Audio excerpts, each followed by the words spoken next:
Welcome to the program. There is the People's Bench, where we say it the way it is without mincing words. It is another time that I'm privileged to have one of the leaders in this country. He was a presidential candidate. He said that the solution to Kenyan economic problem is by legalizing cannabis sativa, or they call it bangi. The bangi president is here.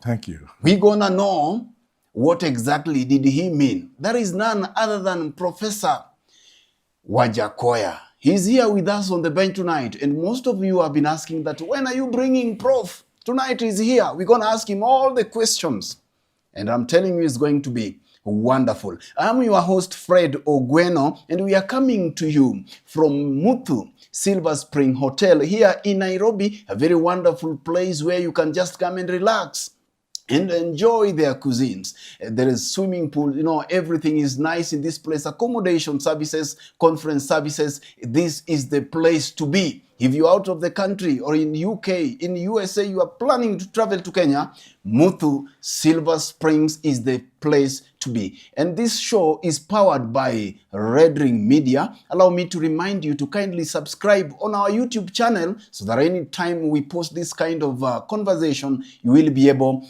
to watch and enjoy this. Thank you so much for watching and for staying tuned. How are you, Prof? I'm very fine. Karibu sana. Yourself? Karibu sana. Wagwan, man. Wagwan, my man. You should have this. You do it like? This one. No. Yes. Come, you have never smoked weed. This is the one. Thank you. Okay. Haupo hujaniletea mbichi? Iko. Bangi mbichi? Iko. Lakini ile dry ambayo imechemshwa ikawa fermented na ikakuwa dried. Hiyo ndio best. Kula kidogo hiyo unapita mtihani yote. Umewahi tumia? Kwani ninasema kitu sijui? Come on. Unavuta bangi, Prof? Is it a big deal? Manyanya zetu, mandugu zetu, my grandfather zetu, hiyo ndio ilikuwa dawa. Kwani what is it? Go to Genesis 1:29. What does it talk about holy plant, holy weed?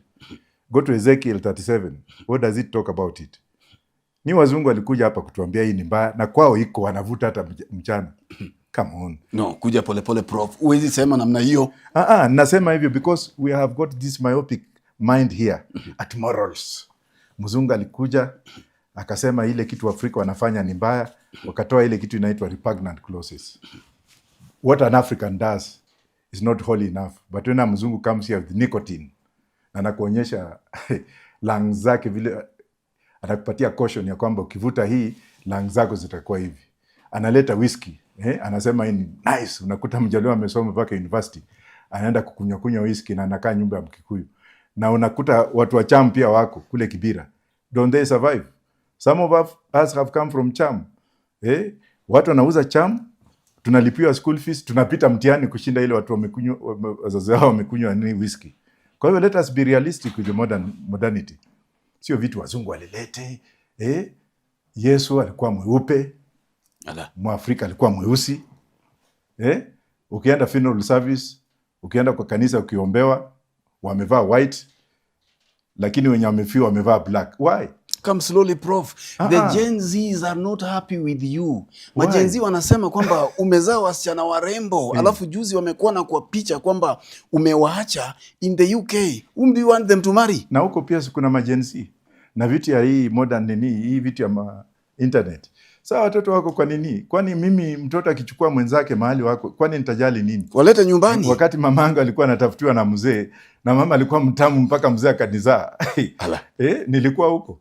So whoever wants my daughter, those are jewels. Watoto wakipendana wenyewe kwa wenyewe, sawa. Kwanza majenzi nitazaa jenzi ukikamata jensi ingine wanazaa genius.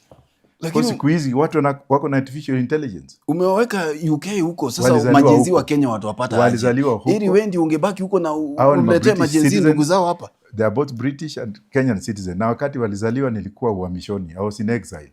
So singe change their attitude. Naona wengine wanantusi watoto wake wako huko na sisi tuko hapa. Wanajua vile nilikuwa nakula shida kuchimba makaburi ya watoto wakiwa wadogo. Then let them be. They have freedom. They always come here. They stay there. That is how they have chosen what they want to be, and I cannot interfere with it. Siwezi kwenda kuelezea kwamba sasa mimi ni Mkenya, rudini hapa. Let them choose what they want. That's why we need freedom for Gen Zs. Wafanye vile wanataka, wajikague. Hakuna hii mambo wazee kaa sisi kwenda kuambia watoto ati we are now, after telling them for all these 60 years that you are leaders of tomorrow. Let these boys be left freely, do what they want freely, choose their lives and have their lifestyle. Kama kijana wangu, my son kwa napiga maji, navuta hiyo kitu kwa Uingereza, siku nyingine tunataka kumpiga. Akaniambia, Dad, you can't fight me. This is my life. You want grades, I'll bring them to you. You want a child, I'll bring you. You want food, I'll bring it to you. Leave me alone. Have I failed my exam? Nika give up. Kijana yako anavuta bangi ng'ambo? Sio kuvuta, lifestyle zao wakiwa wadogo wadogo. What they do, can I interfere with the kids? Can I become so much of an orthodox conservatist? Biblia ndio hii, watoto wangu chapa watoto. No. Wacha watoto wakisha go of age, so long as they are doing what pleases society, let them chart their way. Freedom for my children is their freedom. I also have my freedom. I cannot force them to be me. The meanness in me. Jah people are free. They can do what they want. I'm a caricature. I've formed myself to be who I am today. It doesn't mean my brain is empty. It's functioning. But if somebody wants to come in, alafu niambia ati wewe vaa namna hii, kata ndevu, wewe hujasoma sana, huna pesa, unakaa juu ya no. Realization of modernity and freedoms of this youth, young people, should not be interfered with. Your freedom seems to be, you are so liberal. It's Your freedom is extreme. That's why my kids celebrated me, because they have not caused any kind of indignation warranting my attention to rebuke them. They bring wonderful grades, they put them there. They go to school, they work from school, they go to work, they do any other job according to the culture, wanaenda maholidays zao. I can't keep on straining young people. The freedom my children has, and the freedom the kids in this country have, let them continue. Do you go to church? Church. I'm the church. Or a mosque? Where do you go to? I am a church, and I have a church in my soul. I can go to the church if it's needable. But nobody should be forced to profess religion. Religion is what has caused war. The Israelis are fighting with Arabs and their brothers because of religion. The Irish people fought with the Protestants in Northern Ireland because of religion. Religion is a very delicate commodity that should not be spoken about. Religion is how you perceive things. Jesus himself was not religious, but his examples, how he looked at the world, how he manifested the world, how he spoke with examples. Do you believe in him, in Jesus Christ? I do what he used to do. I do what Jesus used to do, to be righteousness, which was there before even Jesus came. It was there even before Muhammad came. It was there before even Mahatma Gandhi came. Let us be righteous. Let us do the right thing. Let us not come to contaminate our mindsets by labeling people. This is a Christian, this is a Roman Catholic, and this is a Muslim. That kind of stuff is there. Go do good in society and don't be labeled by somebody, because he has no moral authority to label somebody as being honest and loyal to God than himself. I hear you. I spoke to a bishop. There was a burial in Nambale recently in Buhayo, where I went in, and a Catholic priest who was officiating the burial just abused me in the open. He abused me, talked about me, how I was inadequate to be there, how I'm showing bad example to the youth by dressing this way.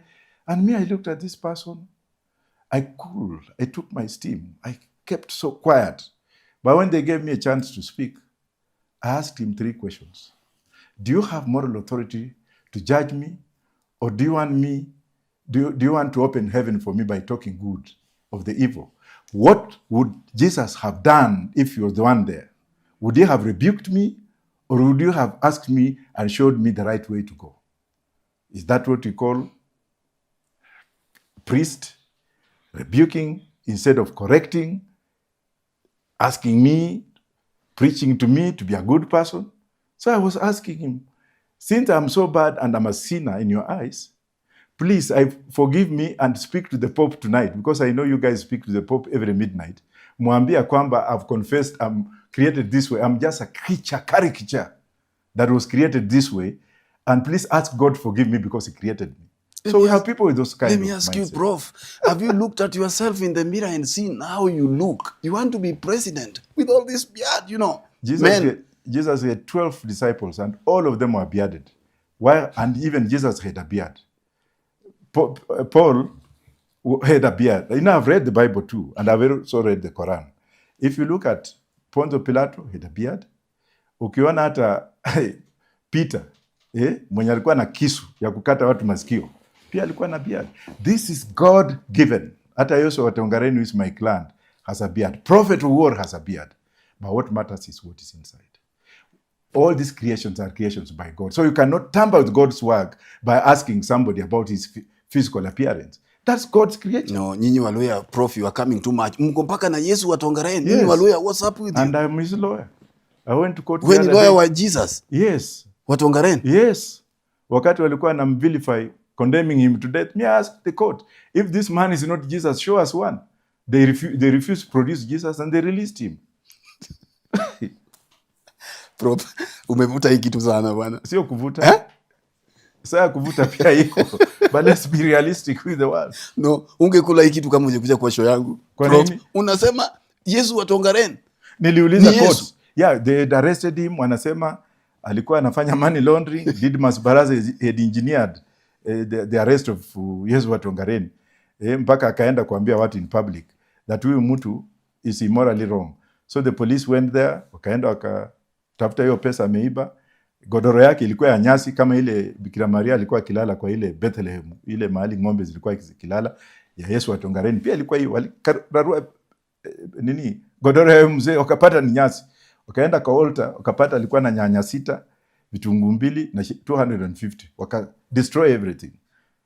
Come on.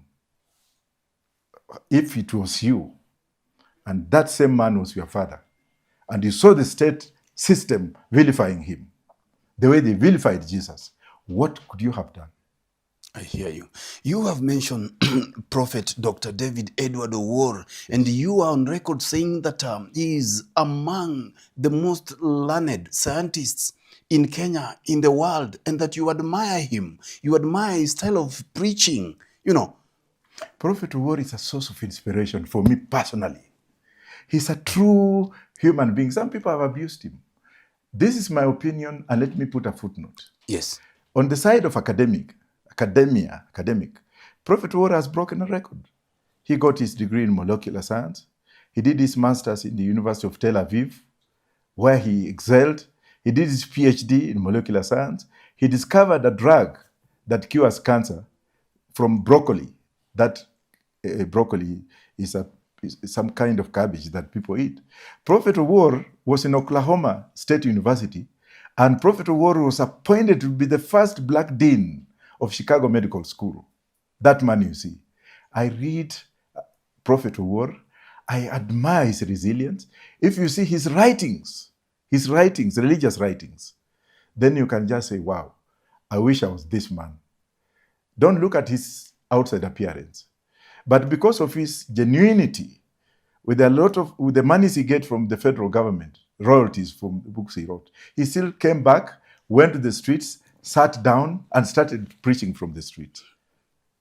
Yet the whole world is looking for Prophet Owuor.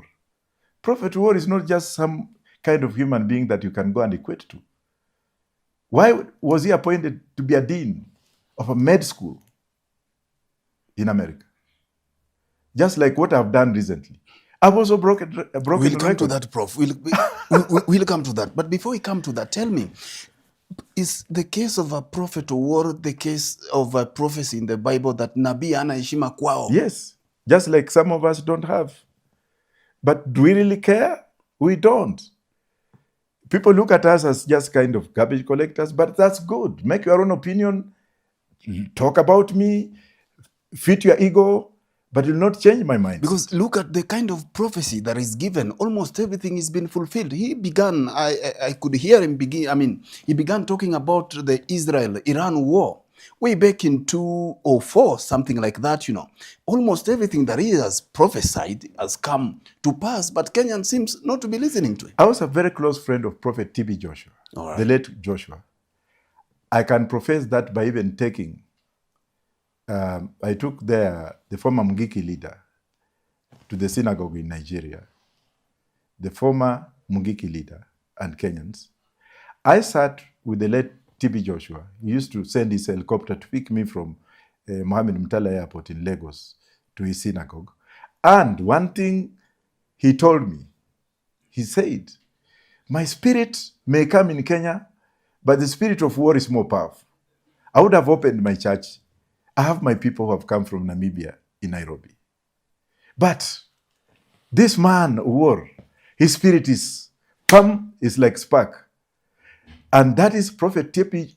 Joshua telling me, and when we were in the synagogue, you can always Google, when he gave me a chance to speak, before he spoke, he said that this man comes from a land of prophecy. There's a great man of God in his country. This man, prophet of war, is a man that was even revered and respected by the likes of T.B. Joshua. And my heart melted. I was so joyous. I had bumps. I had tears coming from my. I was like, is it only me who had known? Is this man telling, has he read my mind about this man? Wow. But here, I've seen people writing. I saw the Standard newspaper writing stuff about him.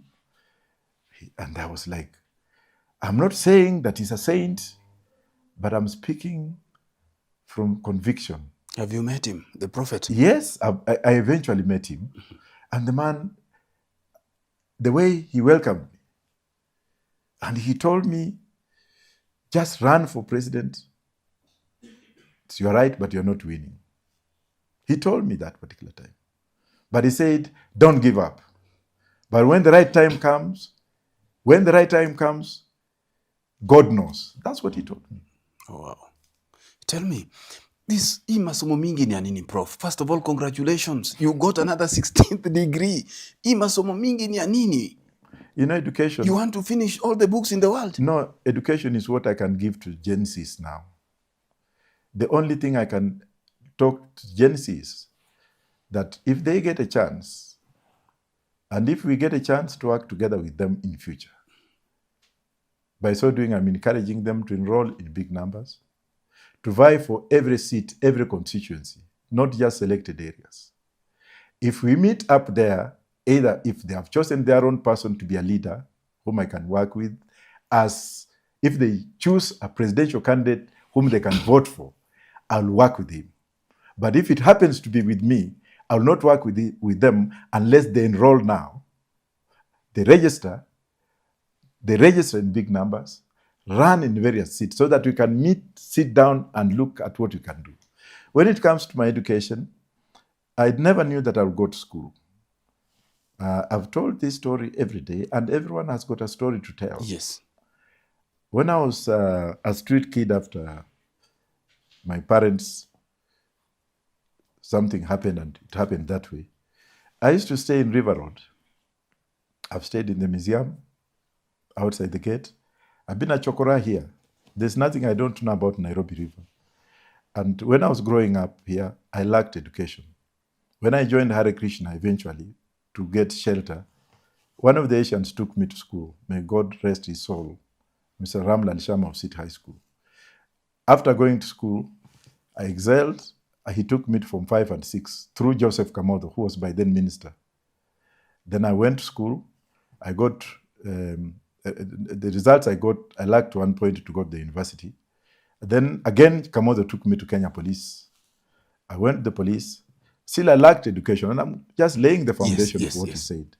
And while I was in Kiganjo, I came out, and as a police constable in Central, that was my first station.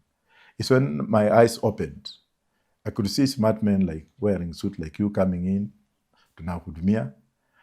Na ile kitu ilikuja ikanipiga makofi ni kwenda kukua bodyguard ya wajamaa ambao were in power.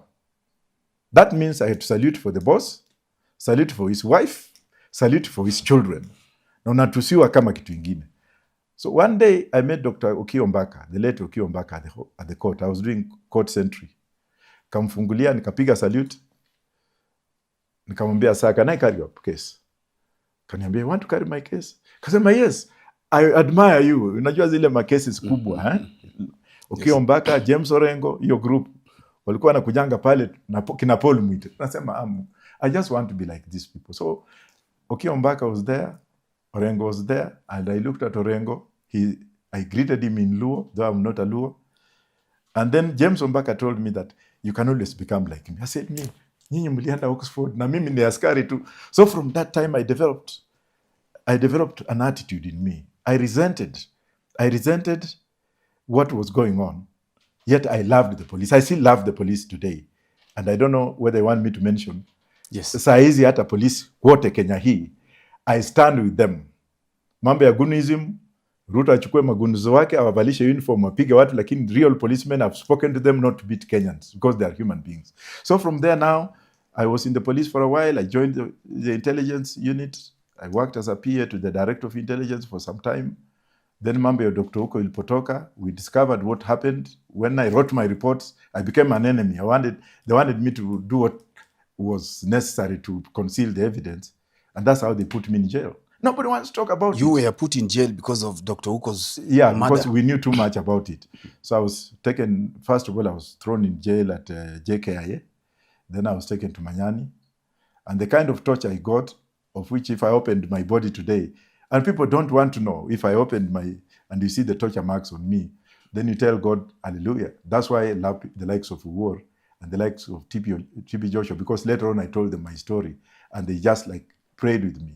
And that happened. So from there, went into exile through Ajuma Oginga, Mzee Jaramogi Oginga Odinga, the wife of Raila Amolo Odinga, and Smith Hempston from the American Embassy.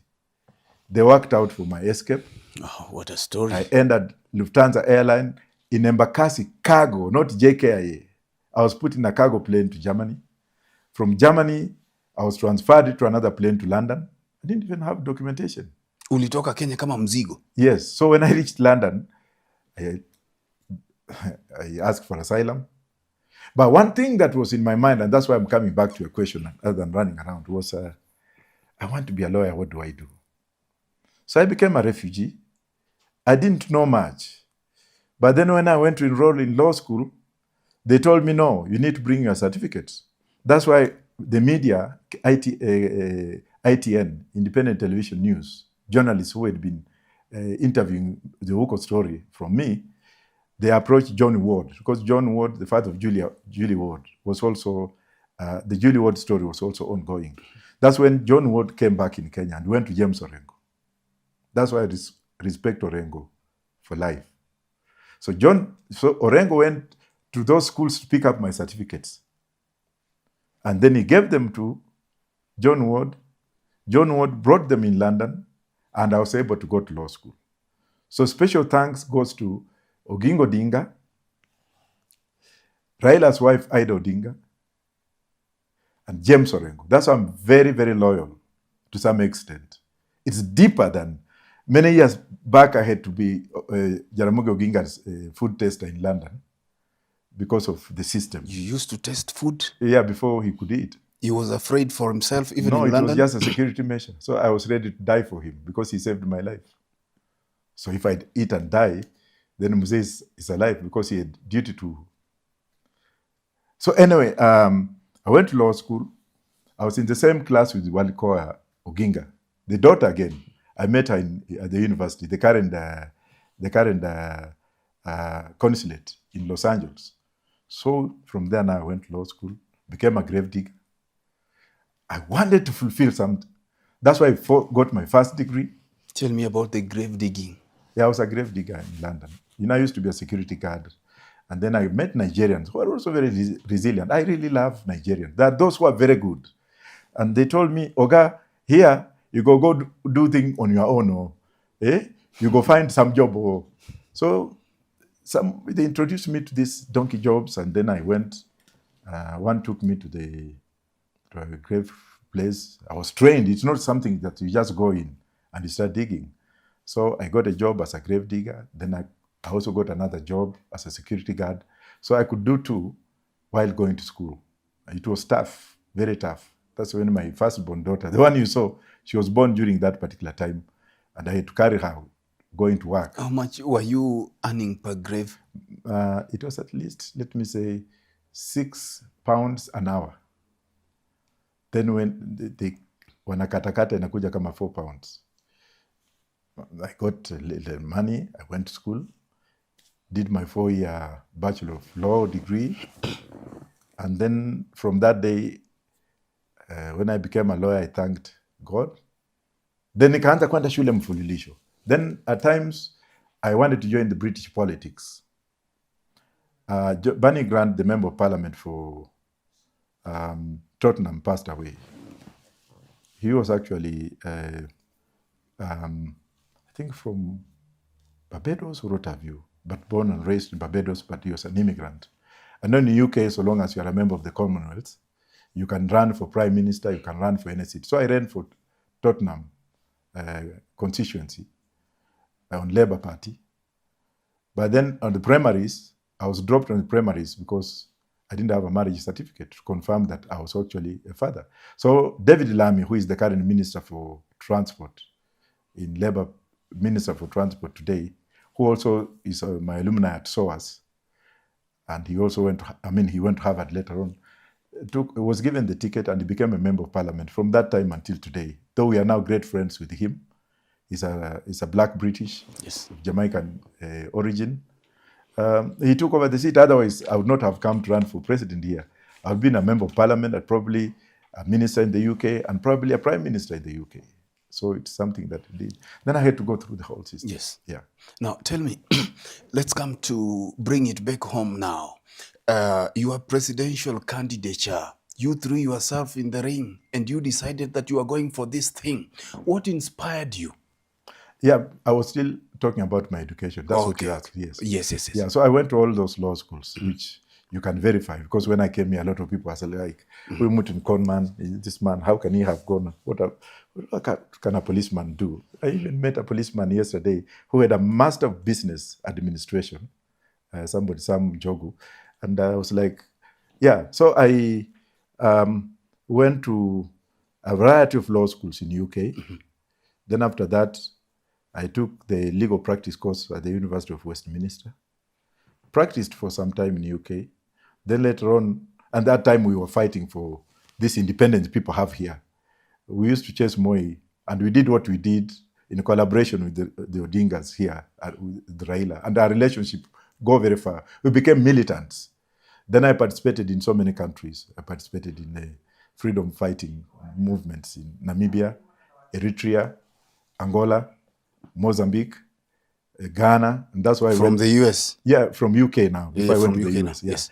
And that's why I have a lot of friends in Africa. Some of them became presidents, some of them are ministers.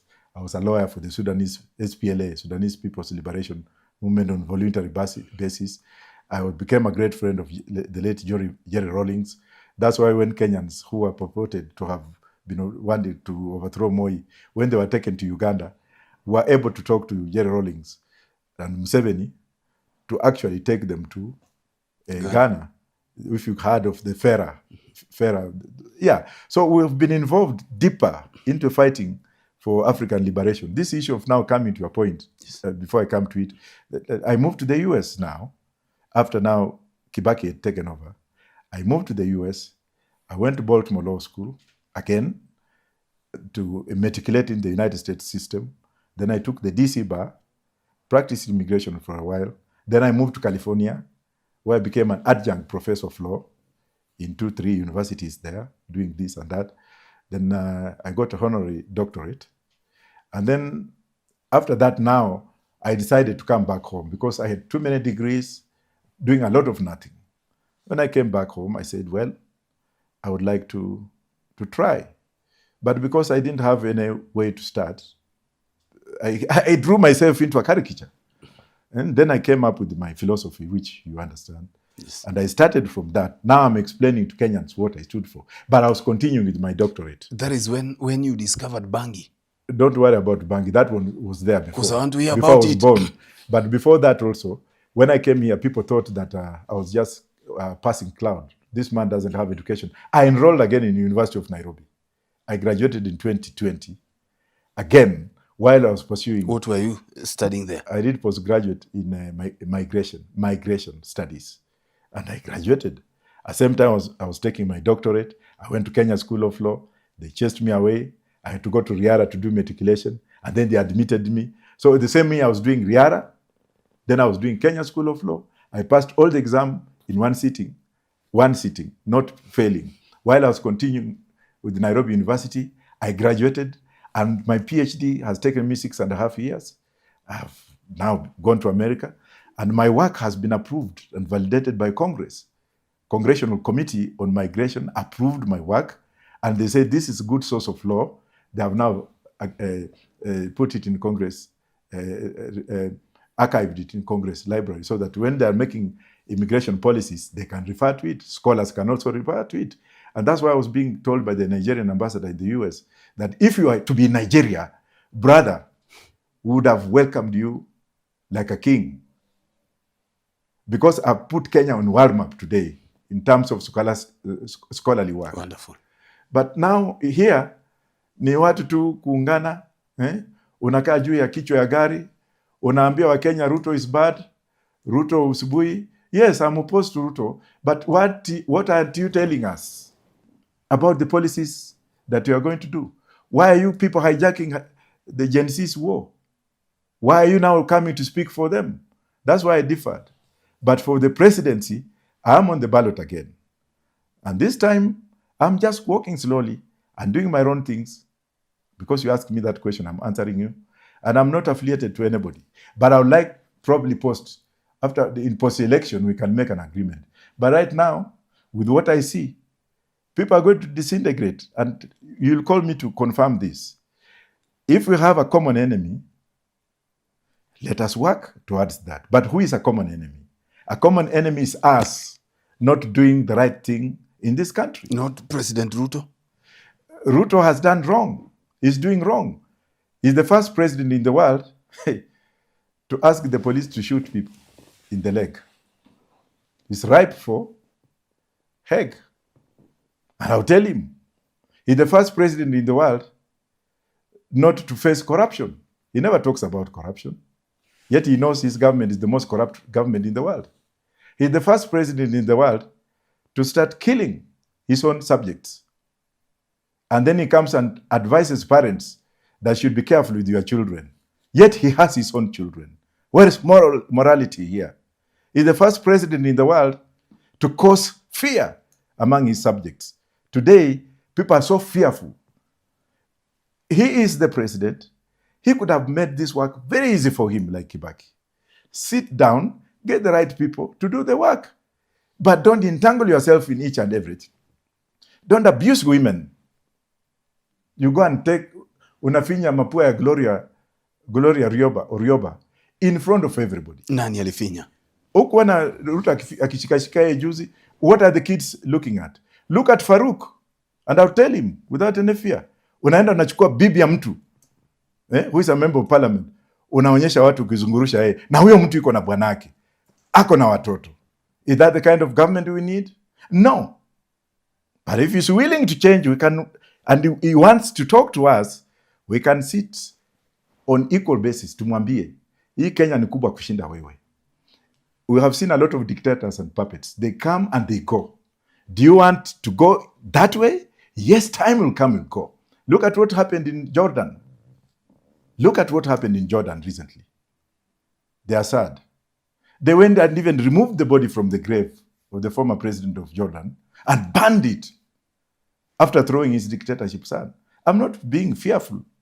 And I'm not saying that I'm bitter, but I'm just being just shocked with what's going on. And you are not afraid by so stretching the truth further? No, they might come for you, Prof. No, I've been in jail before here. You're not afraid of the Subaru guys? The Subaru guys. Let them pick me after this. I wish this thing was live. Because I'm speaking the truth and I'm speaking to Kenyans. If you'll not re-edit this, to remove that, it will go the way it is. Yeah. You are a lawyer. You'll defend yourself if they come for you. Go and look into the mirror and ask himself 2 questions. 1, has he read the Constitution? If he has read the Constitution, is there any clause in the Constitution on any regulation permitting that Constitution that a president can come out and tell his own subjects? A minister for internal security can come out and tell police to shoot people. But he said that don't shoot them on the head, don't kill them, yes, just shoot them in the legs. Why can't he shoot his son first in the leg? Then he can now feel how parents will feel. That's why I'm telling you this. Kenya has now been criminalized into a goon state, and that's where we are going. We have so many goons who are clothed in the police uniform. The police officers are not wrong. Police officers, I've spoken to them and I'm speaking to them and I'm encouraging them not to do the wrong thing. Because if the president says, shoot the leg, the minister says, shoot to kill, if they do that, they will be the one responsible individually. And I'm also telling Lagat, for the lies Lagat has done recently, that he was actually resigning, yet it's now being confirmed that he took 18 days leave and now he's going back to Vigilant House. Who will have faith in this government? Nobody. I hear you. But your friend, your mentor, your leader, Mheshimiwa Raila Odinga, is working with the president. How can you come out to castigate President William Ruto when your best friend is working with him? Raila is just my friend. His father is my mentor. Raila is my friend. And when it comes to national issues in the country, I speak as a Kenyan. When it comes to national issues that affect the constitution of this country, of course I said we'll do away with part of the constitution. Then I stand with the constitution. I don't stand with anything contrary to the constitution. Let me ask you, Prof. After Raila had come up together to work with President William Ruto in a broad-based government, did he, because you used to work together, you know, in Azimio, you were going on the streets together when you were fighting and championing for the rights of Kenyans, you know, across the streets in Nairobi. Did Baba come and sat down with you, briefed you about his engagement with President William Ruto? Yes, and he briefed us and we told him no. The whole Azimio brigade, including Kalonzo, myself, Martha Karua and group, we told him we are not part of it. And we are on record. Why? Yeah, because we were not consulted, so we didn't know what the agreement was. But wasn't that a consultation? Sitting you down and telling you? He told us, but he did not tell us that he was going to speak with Ruto in the first place. And even after speaking to Ruto, he did not tell us that they had come into a memorandum of understanding. We are not blind. If he had brought that memorandum of understanding on the table, we would have looked at it and would have said otherwise. But we cannot just, Kenya has no blind men, or those who are blind are naturally blind, but we do not want to be blind. Raila is a leader. I'll respect Baba. Baba will always be Baba to me. But there are some things I cannot agree with him. And one of them was that one, and the second one was this conclave stuff. There are so many issues that are still pending that needs to be fulfilled than bringing another issue, which is going to be budgeted for, time-consuming, and then before we know it, what happens? But had it originated from the Genesis themselves as one of their demands, organized by them, organized in their thought without any kind of interference, then I would have said yes. But I cannot speak on what I don't know. I read about conclave when I was in the US. Nobody told me. So how am I going just to say, I back it? How? Look, Prof, The Gen Z that stormed parliament, they scared members of parliament. You know, they ran away, they ran for their lives. The president was scared. He came out saying, I concede. Had the Gen Zs succeeded in sending President Ruto home, the question that Baba is asking that, what next? Who was going to take over? The military. Is it wrong for the military to take over? Can you see what's happening in Burkina Faso? Can you compare the civilian government that was there in Burkina Faso and the current military government that you have in Burkina Faso? Which one is better than the other? Are military officers not citizens? Don't they have rights? If they see wrong, can they correct that wrong? I'm not saying they should take over. But then if they are mandated, when there's a wrong, like we had dictators like Pinochet in Chile, we had Mobutu Sese Seko, we have another one in the neighborhood. Continuing doing that and the army is sitting there like that, I'm not being seditious, but the fact is very simple.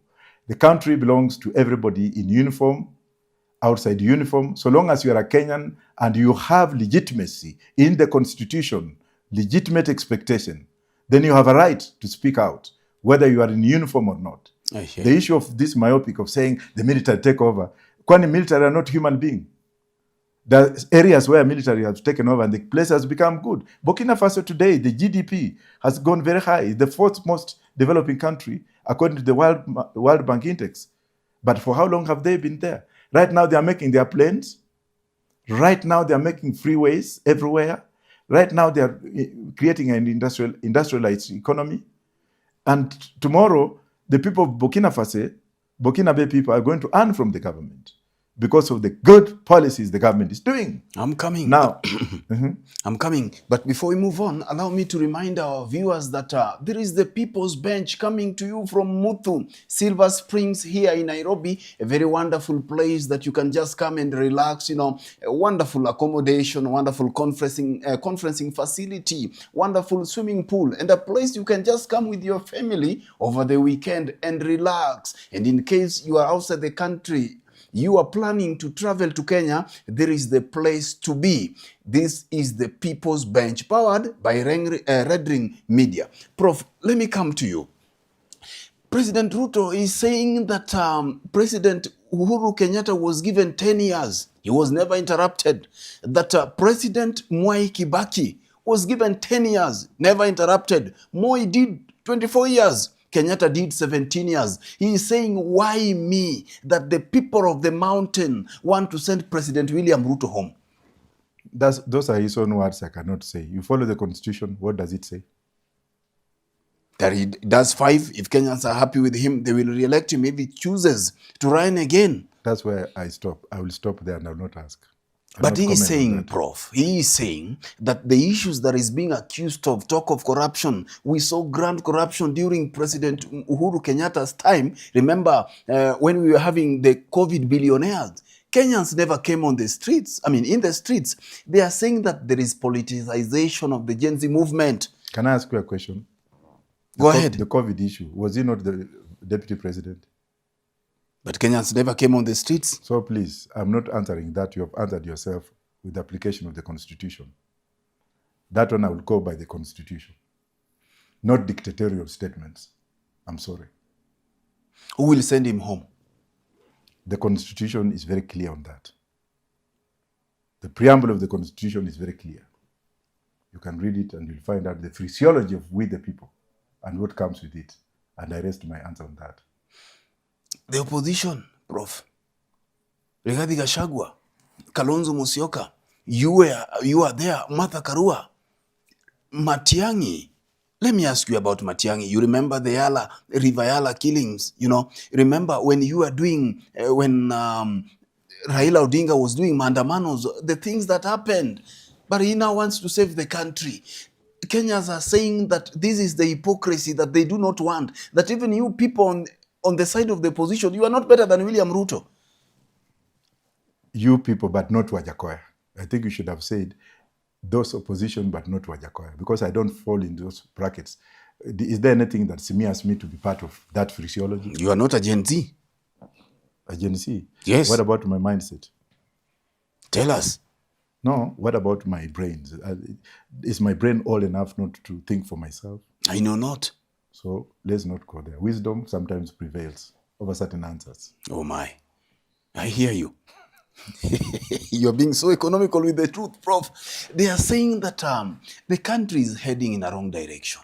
But now they are saying, even the president was asking himself that, tell me, how should I go? He can answer himself by looking at the cries of the people. You know, there are some things which are in plain view that you cannot discuss them. And however much you twist your questions, let the Kenyans decide. I think you should have put that question to Kenyans to answer, not me to answer on their behalf. You ran in the last elections. Do you believe that President Ruto won the elections 2022? I cannot say that because I've said it before.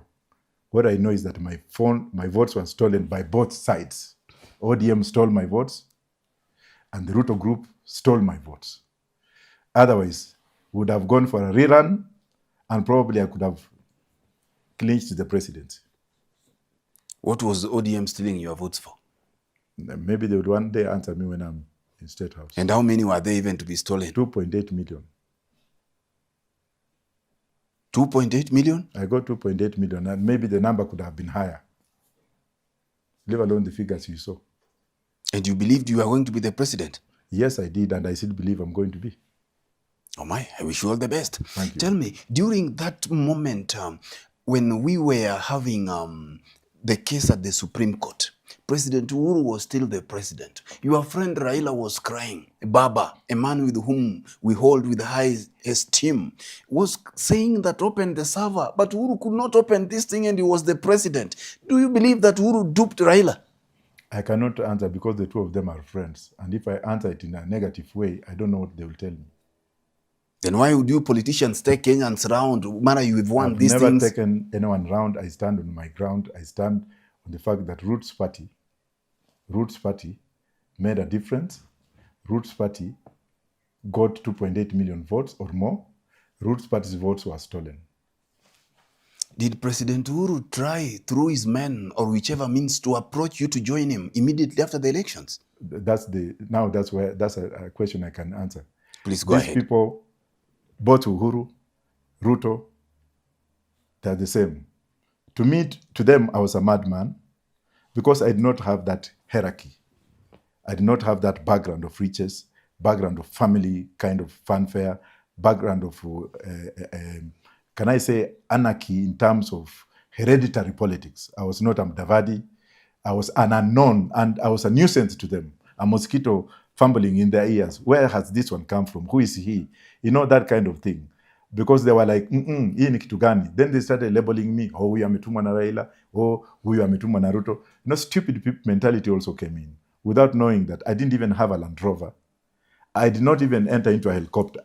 During that time, I had just one vehicle. And God, hey, Jah is good. It never broke down. And people contributed on the road. I remember going to Limuru, to Thika. And somebody just threw 200,000 in my car. We thought it was fake wash money.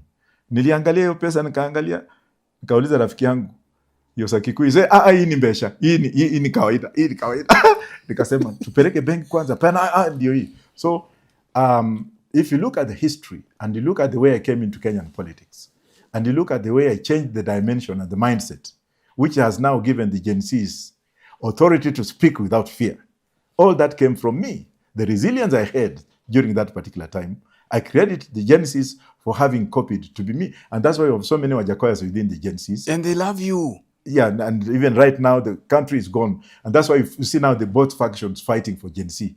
Wengine sasa walikuwa mawaziri. 20 years being a minister, vice president, minister for internal security, reviler matters, land issues, theft of land issues, abusing people like me when I was campaigning. At hiyo mtu ya bangi, huyo nitaweka ndani until I had to respond. Now they have become holier than thou. There is this poll that has come up where they have now come up and said, oh, they appointed some group to go and do auditing as to who can become the president. I looked at that thing yesterday and I said, hawa, nitawashinda usubui kabisa. Because it's the same faces. Kalonzo is going to be the president. Matiang'i will be a vice president. Huyu mtu anaitwa nani? Gachagua will be the prime minister. Martha Karua speaker. Sasa nikasema, are we now recycling retirees? The word retired or retirement means you are tired. We now again want to bring people who are tired, whom we have seen from the time when we were in law school, primary school, whom we have seen doing what they have never done. What is this that they are going to do better for Kenyans than what they ought to have done when they were there? Saizi wamejichagua. Where is the face of Gen Z in this group? Where is the face of Boda Boda in this group? Where is the face of those guys who went to university and they're doing manual jobs and they are paying student loans? And now these guys want to come and suppress. I'll give up my presidency if a Gen Z comes who is volatile, they decide. I'll say, okay, I'll support this one because I'm also not very greedy. Lakini hao wameanza kupigana. Na ile siasa ambayo iko sahi ni ile ya kwenda kwa group, mnaenda kwa market. What is making me sad is that they're not telling Kenyans what the solutions are to the problems we are facing. Yes, Ruto could be one of the problems. I agree. But then could he be the one now that they have started calling Ruto? What about them? Did they ever do something that they are covering? Can they come out and say, my name was mentioned in this scandal? Let me first of all address this scandal before the Kenyan community and tell you what it was. Maybe my only competitor I have today is Ruto, not these fellows. I'm going to run with Ruto. I know he's the person I'm focused on. Because out of them, none of them, they all want to be presidents. They have not chosen. And I want them to choose somebody very quickly so that I can defeat him very early before I face Ruto. If Ruto nominates you to be his presidential running mate? I don't think whether we can be in the same basket with Ruto. Because even he doesn't know my ideology. He doesn't know my ideology, and maybe we cannot tally. It's just like putting an orange and a mango and malimau. How do you call it? Lemon. Let me defeat him as a presidential candidate, not to be nominated, to be run under him. Prof, isn't that what every politician say? We remember Joe said that he can never work with President William Ruto. Mbadi, who is now the financiers, said that, and he said it in a better way than even the way you are saying it. Yeah, can I tell you that I've been appointed many things, I've been approached and I've refused. Look at my history. By President Ruto? Look at my history and then judge me by my history. Don't look at me like those ones. I'm a different brand. Maybe that's why I'm like Menelik. You know, Menelik used to wear this. Menelik II of Ethiopia. The reason why I adapted this from Menelik is because he said Italians cannot come and take over Ethiopia. I'll wear this in protest until Italians are driven away. And that's why African Americans also took this to say that unless we get our freedom, we shall never remove Durag. And when they got their freedom, now they are expressing their pride by wearing Durag, by playing American games. So unless these things happen, I will not remove it. Even in my bald head, fair enough, I'm covering it because I have a reason why. That's why I'm this way, because I'm protesting what's going on in this country. You come from Western region. Tell me, the president recently initiated some reforms in the sugar sector that he said that was going to help transform. Have they worked? Why can't he go and put up his own sugar factories as we hear? Lying people.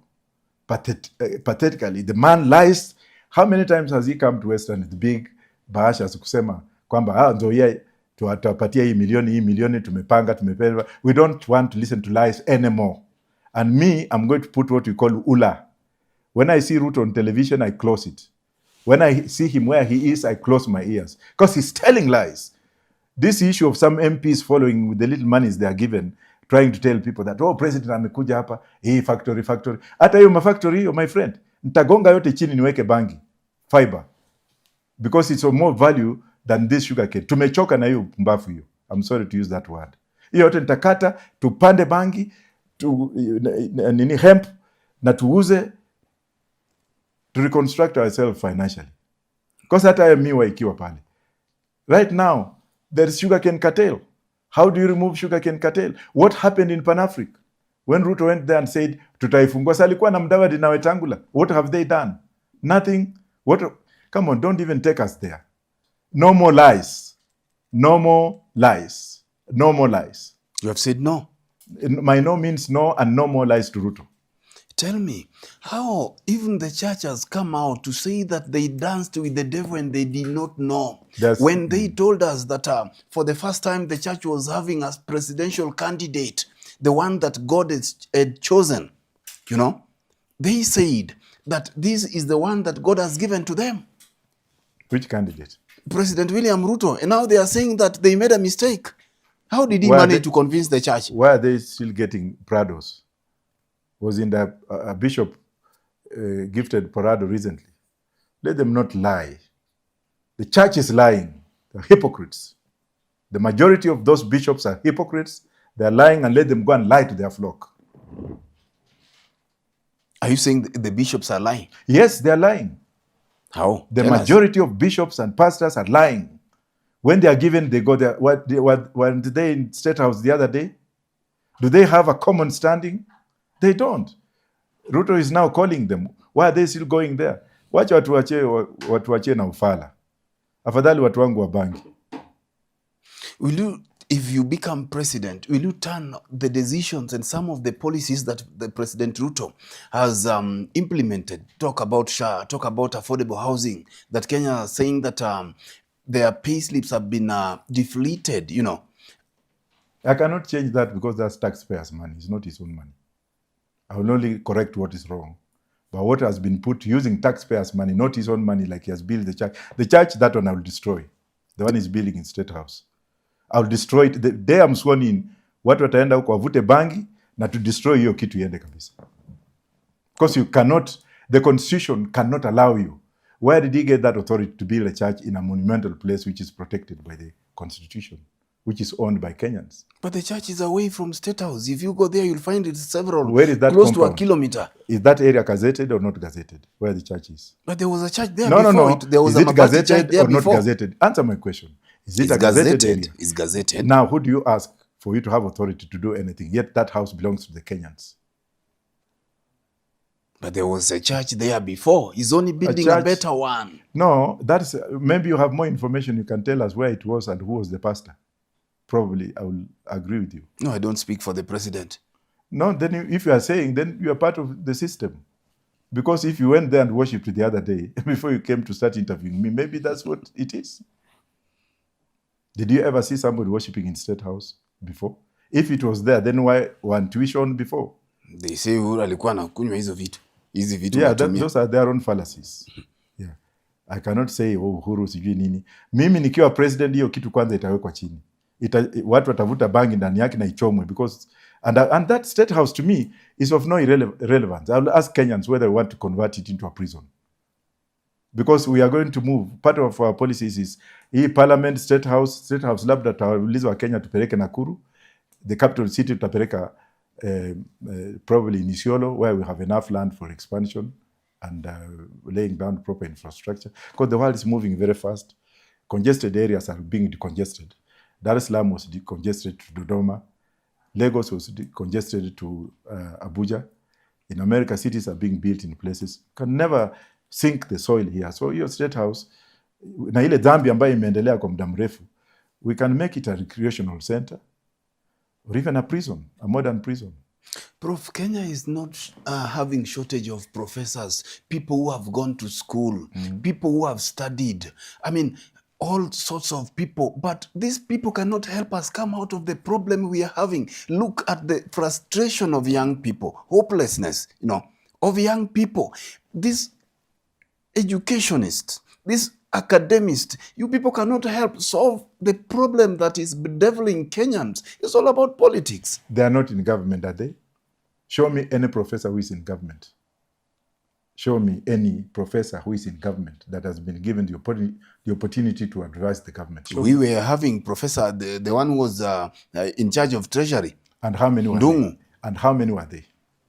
And how were they appointed? The title of professor does not manifest anything to me. What matters is you, if even at primary level, if you don't have education but you can deliver. That's what matters to me.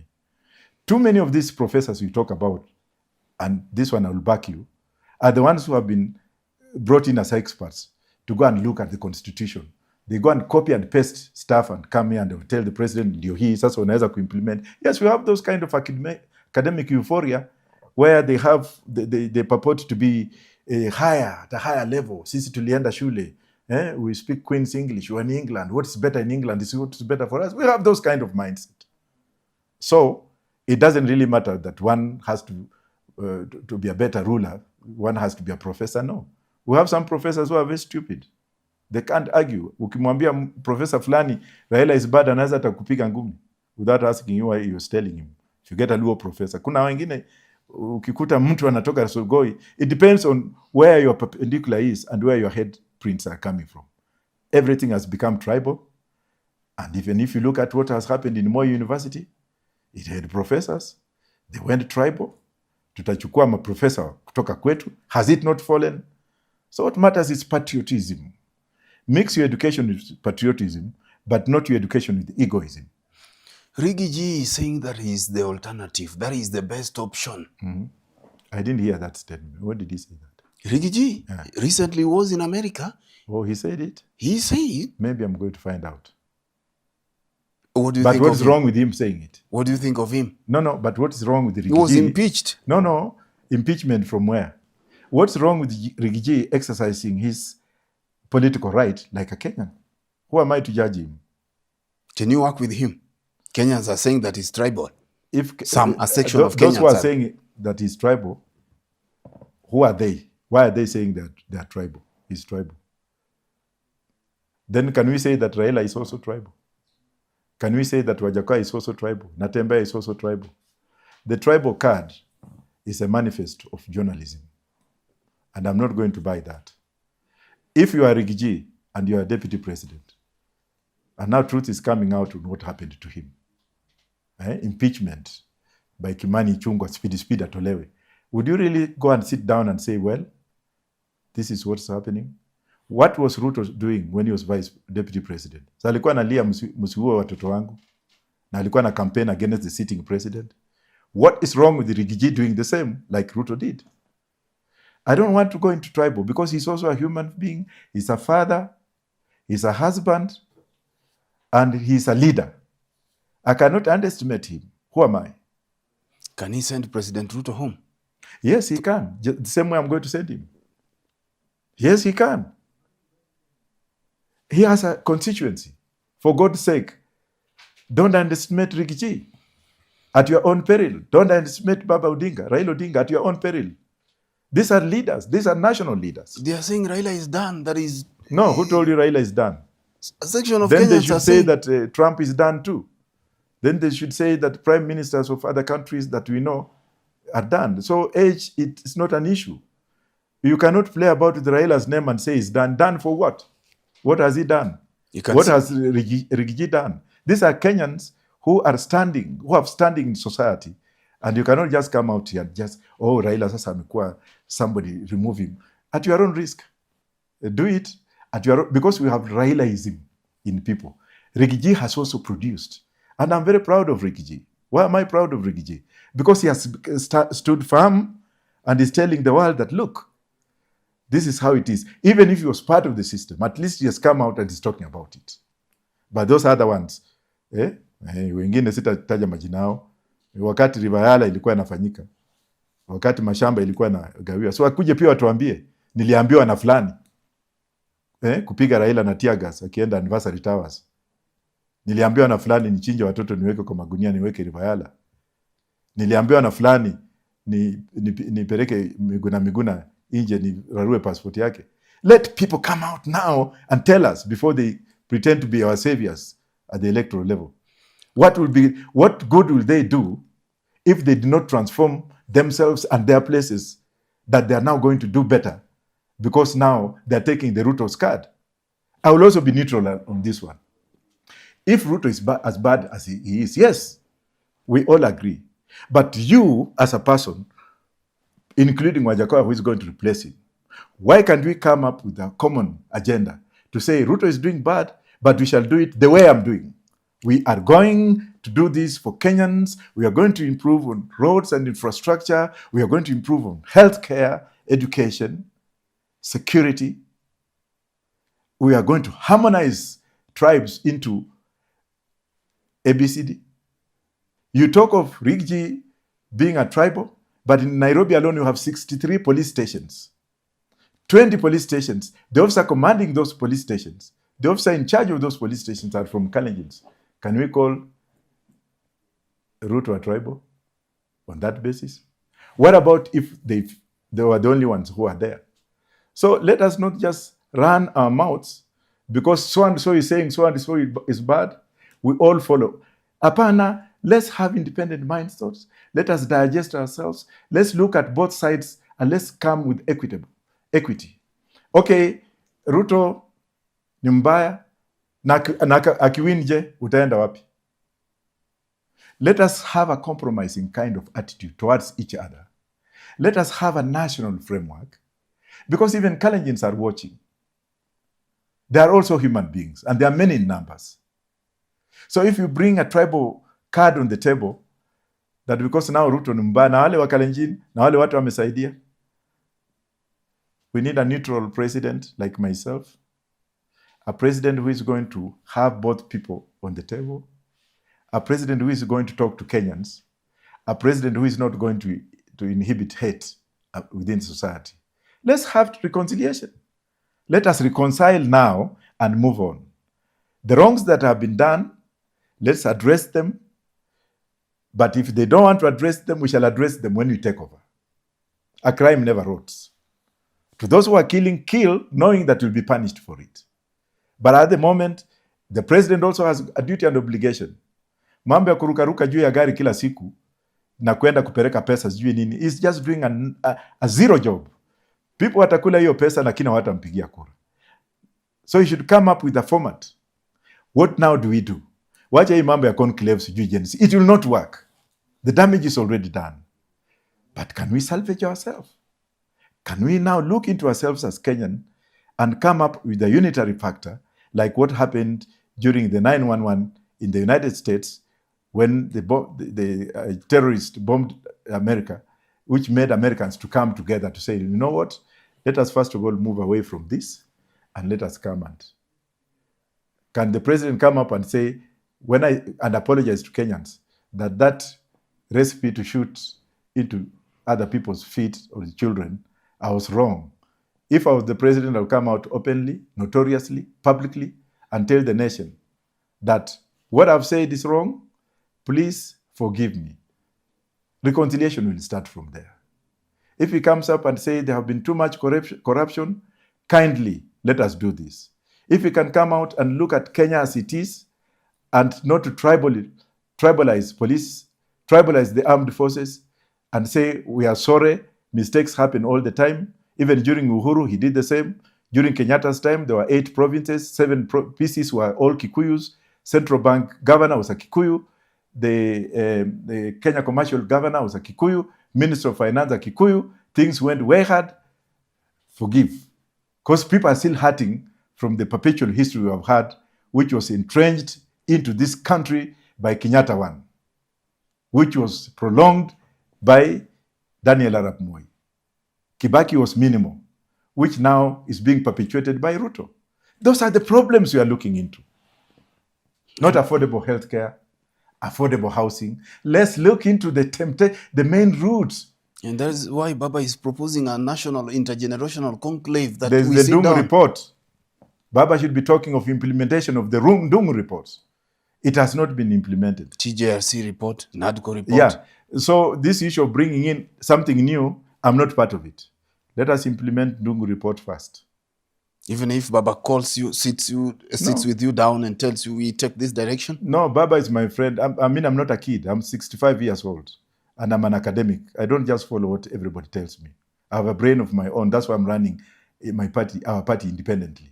We have a brain of our own to do things on our own, to look and foster things and relationships on our own. We don't need some kind of integration. We don't need some kind of myopic interference. I hear you. How often do you talk with Baba nowadays? Where's my phone? I even call Baba now. Baba, I talk to him every day. He's my friend. And Baba picks my phone. Kalonzo Musyoka picks my phone. These other people know. And some people are saying that if this time Baba akitoka tu, akiachana tu na William Ruto, watampigia kura, especially people from the mountain. Well, that one is their view. I cannot actually comment on that. Is Baba done? It, how can he be done? Has he died? Can he make a comeback? Why not? Is he not a Kenyan?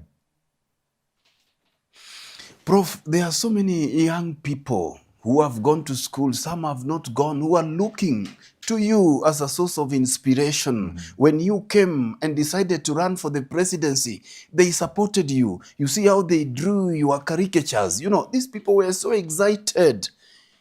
They want to associate with you. Now, even as we are concluding, I want you to look at this camera and speak to them. Those who have lost hope, they're watching you. Thank you very much. And this message goes to every Kenyan, all Kenyans in general, and all those in the diaspora. And I'm sure diasporians, nobody wants to bother to do anything with you. Of course, today, I'm very happy to tell you that I've been joined by Dickson Ngunjiri from Los Angeles to help with my campaign. I employed Dickson Ngunjiri when I was the vice president of the Hub, one of the biggest corporate companies in the United States, especially in California, asking the diasporans to come up and look at me as one of their own. To the Gen Zs, I'm very proud of what you are doing. Continue doing it. Don't fear these bullets. Don't fear going to the police station. Don't fear Ruto. Tell him the truth the way you are telling him. Let him kill as many of you as possible. A lot of you will be born. And you know, with whatever is going on, Bunge la Wananchi, Gen Zs, Kenyans in general, I'm running to win, not to lose. The only competitor I have is Ruto. Don't look at the money. Don't look at goodies. If they bring the money, it's yours. It's money stolen from you being returned indirectly. Nothing wrong with that. Let us look at our nation. Let's see how we're going to heal this nation. Kenya is going to be the best place to be when Wajakoyah becomes the president. I'm also addressing the police and the army officers. You are one of our own. Work without intimidation. Do not follow wrong orders. If you shoot because Ruto said shoot the foot and somebody dies, if you shoot the way Murkomen said that you shoot people at the police station, you will be personally liable. Those who are involved in Ojwang are now personally serving jail. I'm also appealing to the young man Hiram. Talk as a Kenyan because the Constitution protects you. Don't be intimidated. And you are watching. Anything that will happen to you, they will be responsible. Anything that happens to Hiram today, Kenyans come up and support that boy. He's speaking for millions of police officers who cannot speak because they are gagged by old laws. There's forced standing order which has not been amended. That should also be amended. I am with you, police officers. I am with you. I'm promoting you. I was one of you. And I want you to look at me and do the right thing. I'm appealing to you not to do the wrong thing. Don't follow wrong orders. Follow the right orders.